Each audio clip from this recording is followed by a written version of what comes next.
Hi, welcome back. This is GLO Preemies 10-Minute News. I'm Nicole, and this is... Red Cup Danny. No, I am Danny, and thank you for joining us. We have a lot of things to talk about in 10 minutes. Yes, we do. All right, let's kick it off. It is still Women's History Month.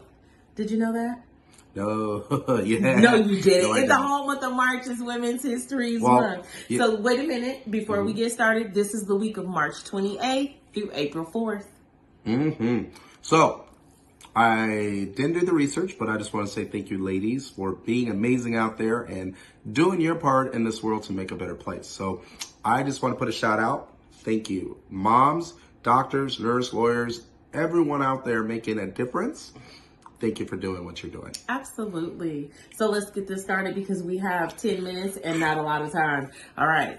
So our first story I'm bringing to you today. So we know that we have viewers who are viewing us from other countries. Yes. But here in the United States, North Carolina pharmaceutical company Perrigo has decided to voluntarily recall their Gerber Good Start Soothe Pro powder. So make sure that if you have any of that, then you check the label dates. It was distributed or manufactured from January 2nd to January 18th.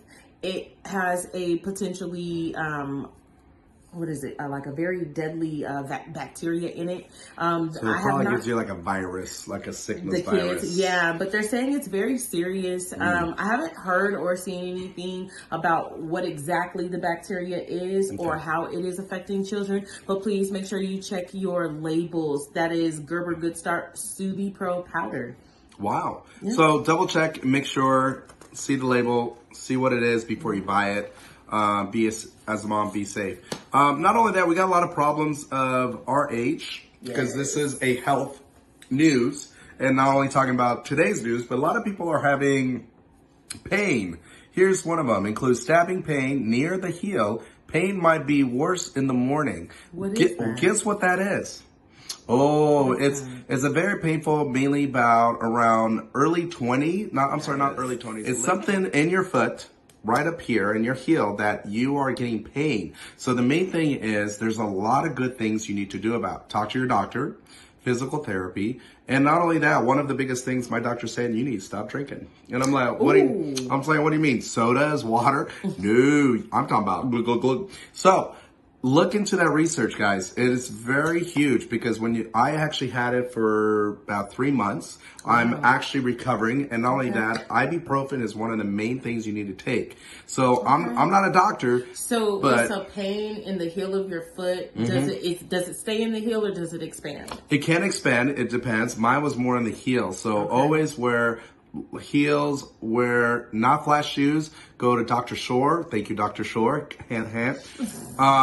Get those things and put them in your shoes. You will feel comfortable and pain relief. So it's just a pain in the heel of your foot, plantar fasciitis. Are there any stretches or anything that a person can do to... Water bottle. It's actually huge. So like roll your foot on it. But the main thing, fill it up with water, put it in the freezer because it's ice, and it will actually relieve the intensity. It's actually, you're going to feel better. But it's only a little bit, but you got to do it every morning. You got to do stretches. Go on YouTube, put that on there and see these amazing stretches, and that will help you feel better. But not only that, if it's not working very well, you told the doctor, hey, it's been about a month. Hey, you know what? There's different therapies. One of the things is called surgery, or the doctor can put steroid injection. So that will help with the foot. Okay. So talk to your doctor, but definitely this is what we're here for. We find research and we bring it to you. Remember, we're not physicians. No. We're regular people like you. So just let you know. So take a look at that, research, and make it happen. Because I know you're all in pain. We're becoming old, but don't tell everyone. You talk for yourself, honey. Someone needs Jesus. You speak for yourself. But definitely look into research and try to get that done. I know it's painful, but every day you do the stretches before you go to bed, ibuprofen before you go to bed, in the morning when you go to work, do that. Even if you're sitting down at desk all day, boom. Heel flexor constantly. It will help and make it better. And that's how we do it. Yes, thank you so much. Okay, so I have a big one. Did you know The Muffin Man? I know the Muffin Man. Sorry. Did you know that the Black maternal death rate spiked in 2021? So the CDC has came out with a report along with the WHO, and the Black maternal death rate spiked so high in 2021 that it is a 40% increase from the previous year. Now, I will say that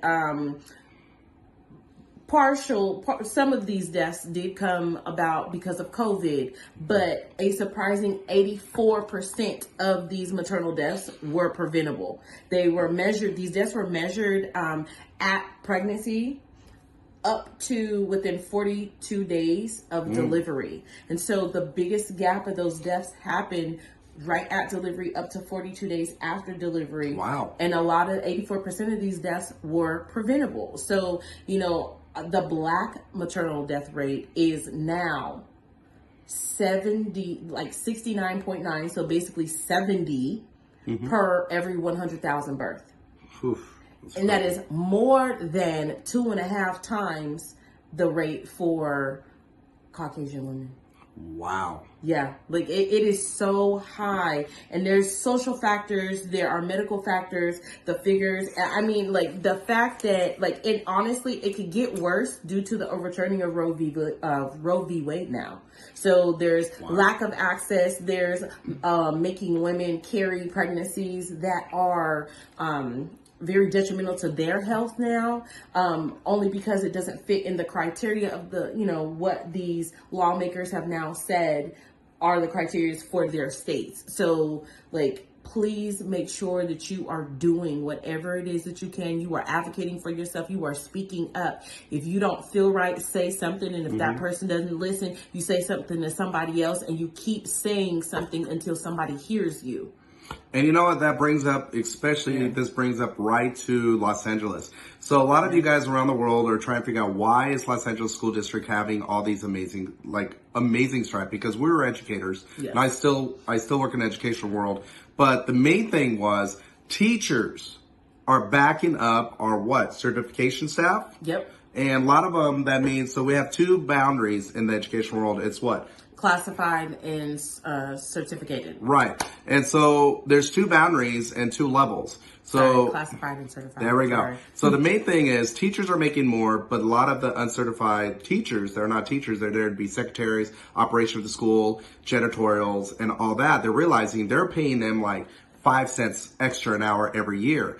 And now they're no, they're part of the hard working to make the school possible. So a lot of this is our SPED one-on-one educators, our TAs, though people in those realm, people who offer or who give specialized therapies for these students, or teachers' aides in these classrooms. So anytime you hear about teachers getting raises, the classroom teacher is getting the raise, but the teachers in the classroom are not getting the raises. Your TAs, your one-on-one, your SPED certified assistants in the classroom, they're not getting raises. Yeah, so it's more of the operation of the background of the school, and a lot of the superintendents don't really care for them because they don't have degrees. Actually, a lot of them have degrees. They just don't want to teach. They don't want to be part of it. So the teachers came together and said, no, this is not right. So we're putting a revolution in schools saying, this is enough. Imagine back then in the 20s when they had the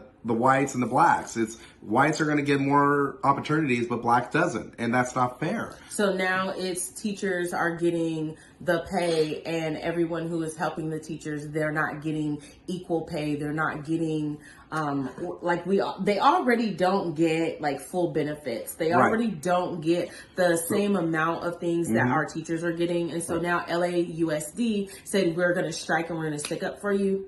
And it's amazing. So if you are having problems like that in your district, in your countries, bring that up. Bring it to the board and say, this is not fair, because we cannot literally make things possible without Our pay. classrooms do not run without teachers' aides, without one-on-one specialists, without therapists. Without janitorial, without secretaries answering the phones, with the nurse.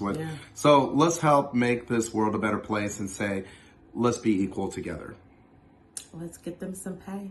All right, guys. This is Danny. And this is Nicole. Thank you so much. Yes, and have a great day, guys, and be amazing. Armed guards and police officers across all their campuses. Right. And they did that in the beginning because of George Floyd and and his killing and all the backlash that came after that. Okay. So here's what I think that a lot of people don't understand. People of color, we already talk to our children differently when it comes to how they move and walk and talk in this world. Right. So when that happened and it was spread across social media, our kids got to see it before we even had an opportunity to talk to them about it. It brought a level of trauma that was so bad that a lot of these kids had anxiety because it was like, I don't know if I'm going to be next, right? And then you had the continuation of these types of murders. I'm calling murders, killings, what they are, I'm going to call them murders. You had the continuous actions of specific officers killing people of color. And so then the conversation had to open up. And so for us, people of color, it was like, hey, so we have a whole different reaction when it comes to armed officers being on campus. So for us, it's not a feeling of safety. It's a feeling of anxiety. So I understand why temporarily they suspended those officers being on campus because they wanted their students of color to feel comfortable at school. Right. But now that this shooting has happened, now they're banning the ban on the armed officers because somebody was able to come in with a gun. But the thing is, this child was pat down. Did you know that? Oh, yeah. He was pat down. Like, so what works? Does the pat down work? Did not work? Like, what happened? I don't know, but the main thing is we're going to do a little bit more investigation and see. We're going to go inside that. Next week, we're going to give you a little bit more details of what's going on. Because we want to investigate for you guys and figure out what really happened. And this has been GLO's 10-Minute News. All right, have a great day, and we'll see you next week. We'll talk about the movie reviews. Bye guys.